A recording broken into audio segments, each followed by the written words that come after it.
شروع اللہ کے نام سے جو بڑا مہربان نہایت رحم والا ہے۔ الف لام میم۔ اس میں کچھ شک نہیں کہ اس کتاب کا نازل کیا جانا تمام جہان کے پروردگار کی طرف سے ہے۔ کیا یہ لوگ یہ کہتے ہیں کہ پیغمبر نے اس کو از خود بنا لیا ہے؟ نہیں، بلکہ وہ تمہارے پروردگار کی طرف سے برحق ہے، تاکہ تم ان لوگوں کو ہدایت کرو جن کے پاس تم سے پہلے کوئی ہدایت کرنے والا نہیں آیا، تاکہ یہ رستے پر چلے۔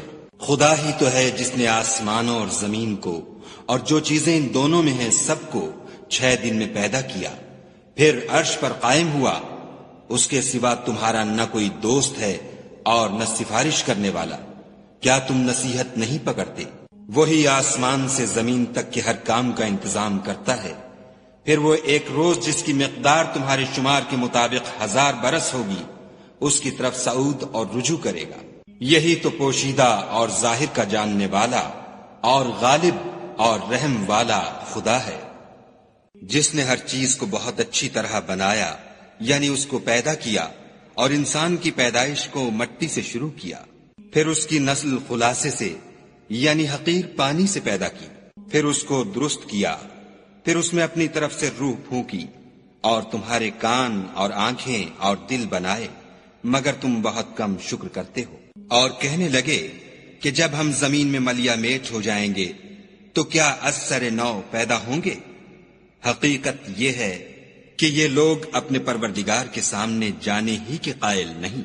کہہ دو کہ موت کا فرشتہ جو تم پر مقرر کیا گیا ہے تمہاری روحیں قبض کر لیتا ہے، پھر تم اپنے پروردگار کی طرف لوٹائے جاؤ گے، اور تم تعجب کرو جب دیکھو کہ گناہگار اپنے پروردگار کے سامنے سر جھکائے ہوں گے، اور کہیں گے کہ اے ہمارے پروردگار، ہم نے دیکھ لیا اور سن لیا، تو ہم کو دنیا میں واپس بھیج دے کہ نیک عمل کریں، بے شک ہم یقین کرنے والے ہیں۔ اور اگر ہم چاہتے تو ہر شخص کو ہدایت دے دیتے، لیکن میری طرف سے یہ بات قرار پا چکی ہے کہ میں دوزخ کو جنوں اور انسانوں سب سے بھر دوں گا۔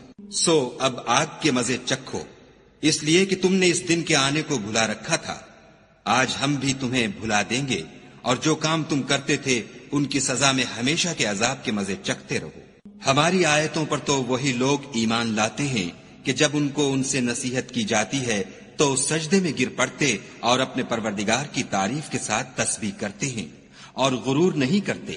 ان کے پہلو بچھونوں سے الگ رہتے ہیں، اور وہ اپنے پروردگار کو خوف اور امید سے پکارتے، اور جو مال ہم نے ان کو دیا ہے اس میں سے خرچ کرتے ہیں۔ کوئی متنفس نہیں جانتا کہ ان کے لیے کیسی آنکھوں کی ٹھنڈک چھپا کر رکھی گئی ہے۔ یہ ان اعمال کا صلہ ہے جو وہ کرتے تھے۔ بھلا جو مومن ہو وہ اس شخص کی طرح ہو سکتا ہے جو نافرمان ہو؟ دونوں برابر نہیں ہو سکتے۔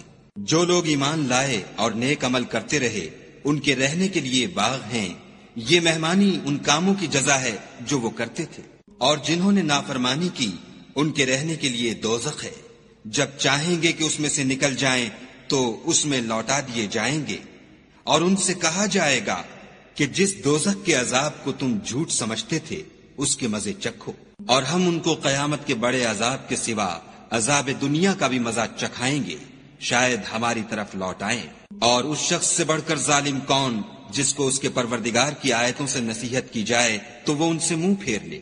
ہم گناہگاروں سے ضرور بدلہ لینے والے ہیں۔ اور ہم نے موسیٰ کو کتاب دی تو تم ان کے ملنے سے شک میں نہ ہونا، اور ہم نے اس کتاب کو یا موسیٰ کو بنی اسرائیل کے لیے ذریعہ ہدایت بنایا، اور ان میں سے ہم نے پیشوا بنائے تھے جو ہمارے حکم سے ہدایت کیا کرتے تھے جب وہ صبر کرتے تھے اور وہ ہماری آیتوں پر یقین رکھتے تھے۔